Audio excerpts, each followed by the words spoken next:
Back at it again with the Mobius Dickus. Chapter 16, that's right. 4 squared. Okay.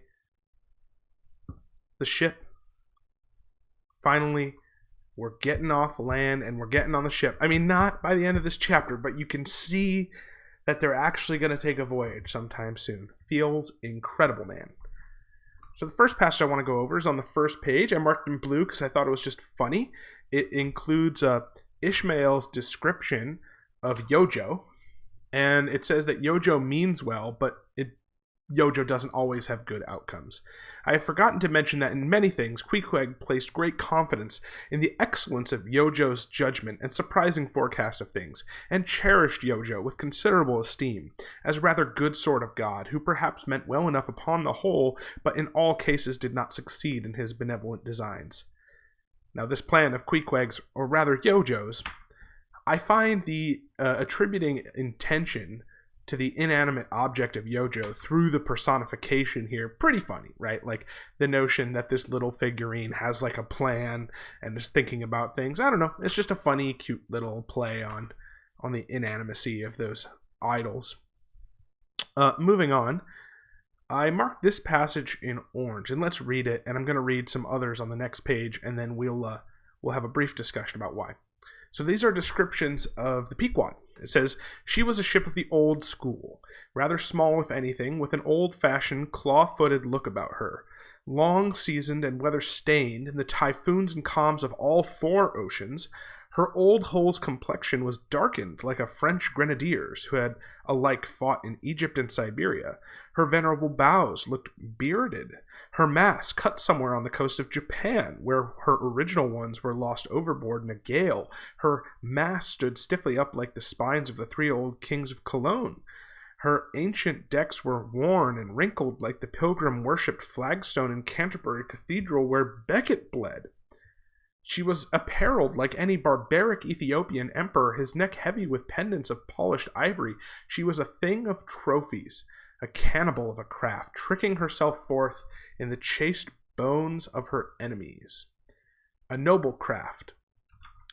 So I think what I want to point out here is that the Pequod is constantly associated with these different references that span across both space and time. We're going from Japan to Egypt to Siberia to England.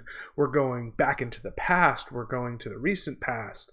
I think what Melville is doing here is this, multi-layered, rich description of the Pequod gives the Pequod, and hence the voyage that will take place on it, a sense of universality or timelessness, which gets us to be more ready to abstract what happens on the ship as being more meaningful than just operating at a plot level, at a diegetic level, but also making us think that this ship is very much encompassing the human experience or the shared social experience more than just one particular place. And I think I think he's priming the pump here. I'm not going to say that that's completely accomplished yet, but eventually once we start getting on the boat and stuff starts getting really, deep and wacky, this kind of sets the tone for the notion that the Pequod is no ordinary vessel,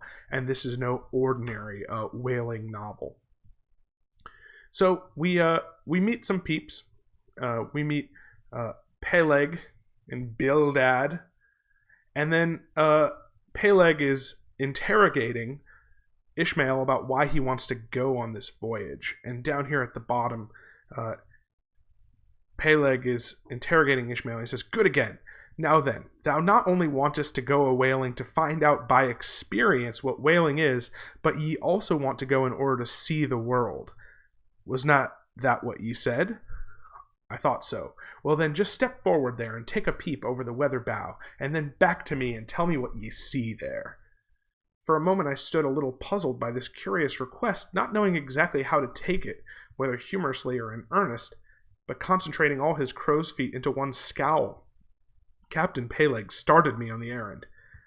Going forward and glancing over the weather bow, I perceived that the ship swinging to her anchor with the flood tide was now obliquely pointing towards the open ocean. The prospect was unlimited, but exceedingly monotonous and forbidding, not the slightest variety that I could see. "Well, what's the report?" said Peleg when I came back. "What did you see?" "Not much," I replied. "Nothing but water. Considerable horizon, though, and there's a squall coming up, I think." "Well, what dost thou think, then, of seeing the world? Do you wish to go round Cape Horn to see any more of it, eh? Can't you see the world where you stand?" Okay. I think this is a really interesting passage that seems to challenge the notion that seeking new forms of knowledge and experience is inherently like some good or noble endeavor. I think it's kind of Ishmael starting to doubt himself about whether this desire for the new experience, the separation, the liminal new experience of being on the ship might be daunting or troubling. And I think the most troubling aspect of it is not the difficulty that he encounters. He doesn't see anything that would imply difficulty from that vantage point. He sees nothingness. He sees emptiness. That perhaps this exposure to new ideas and to new experiences and new knowledge will be unfulfilling, or perhaps there's nothing to even learn.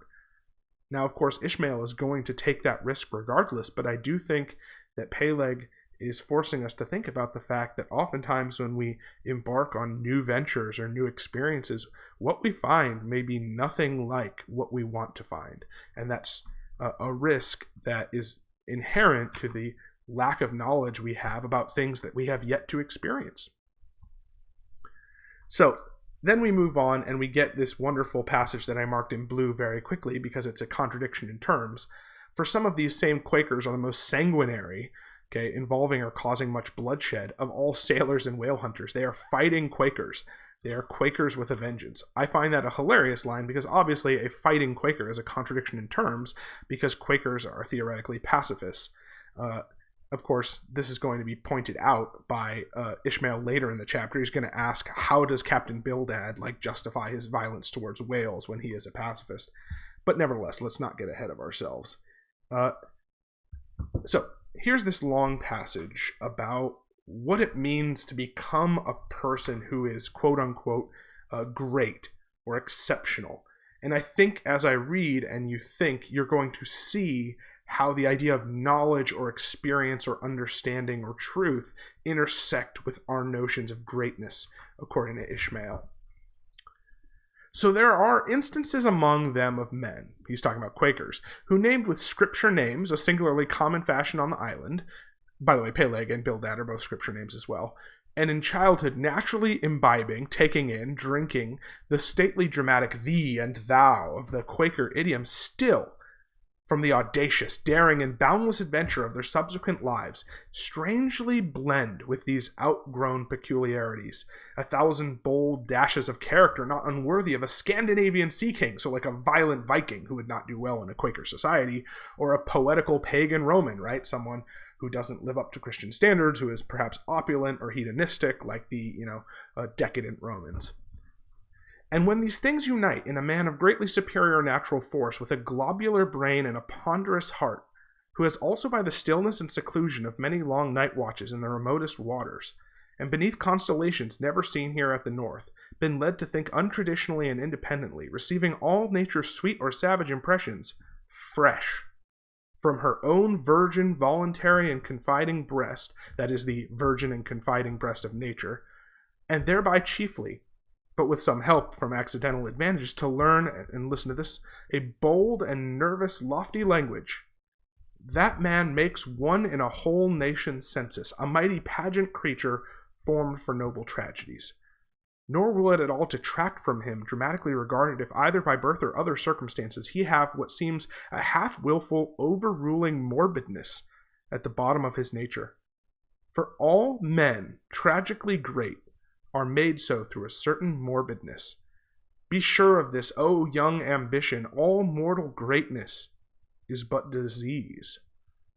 But as yet we have not to do with such an one, and with quite another, and still a man who, if indeed peculiar, it only results again from another phase of the Quaker, modified by individual circumstances. So 2 things to say here. The first is that there seems to be this interesting admonition from Ishmael towards people who are too ambitious, who overreach in some way, that those people who overreach will inevitably be created for noble tragedy, that all greatness is morbidness and all greatness is disease. There's something that draws great men to death or destruction. But how this intersects with the idea of knowledge and understanding are his very clear implication that to become great is to take something unique and combine it with the group. So those who are great are formed by contingent individual circumstances, or those who are great have been led to think untraditionally and independently. They take impressions from nature's breast directly.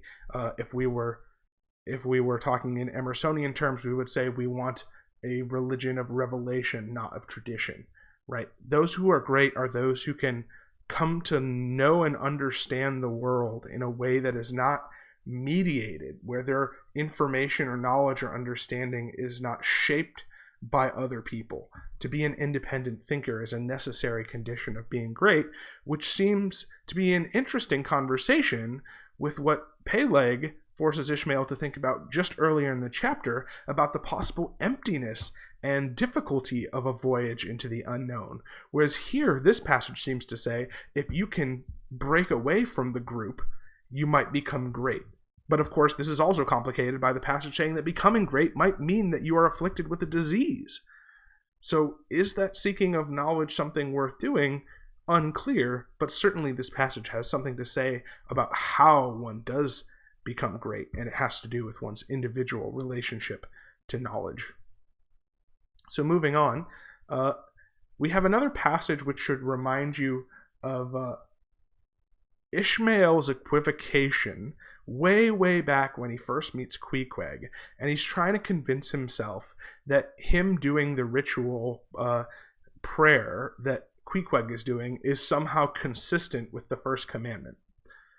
Because we're talking about Bildad, the very devout Quaker captain, and it says that though refusing from conscientious scruples, right, a moral principle, as a Quaker, to bear arms against land invaders, yet Bildad himself had illimitably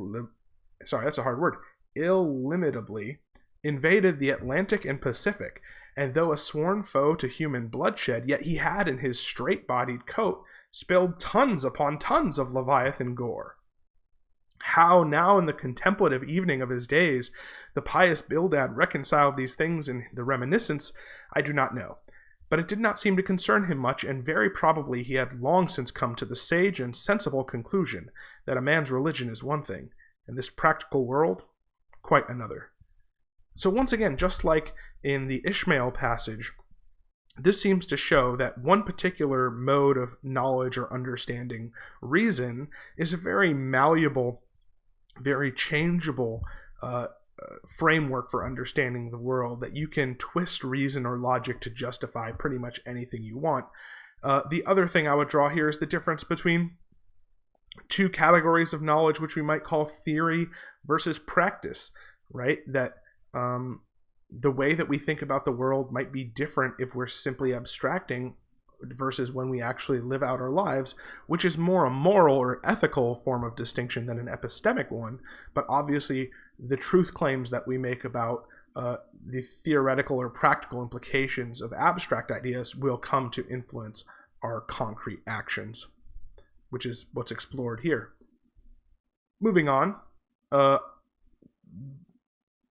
Ishmael starts negotiating with Bildad and Peleg about what he'll be paid, and it says down here in a very funny passage, though the 275th lay was what they call a rather long lay, yet it was better than nothing, and if we had a lucky voyage, might pretty nearly pay for the clothing I would wear out on it, not to speak of my 3 years' beef and board, for which I would not have to pay one stiver. So that's Ishmael being a little ironic and saying, hey, it would be a great payment. I could pay for my clothes and my food, which is not particularly great. So that's what Peleg offers him.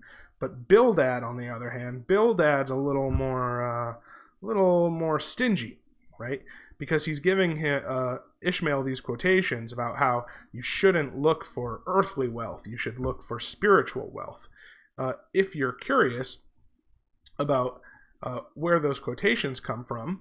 The first one I have marked on this page: lay not up for yourselves treasure upon the earth, where moth, the rest of the quote is, where moth and rust doth corrupt, and where thieves break through and steal. So, Bildad is using his religious convictions to kind of screw over Ishmael, and will eventually offer him the 777th lay down here, as he continues with the Bible quote from Matthew 6:20-21, that says, where moth and rust do corrupt, but lay up for yourselves treasures in heaven, where neither moth nor rust doth corrupt, and where thieves do not break through nor steal. For where your treasure is, there will be your heart also.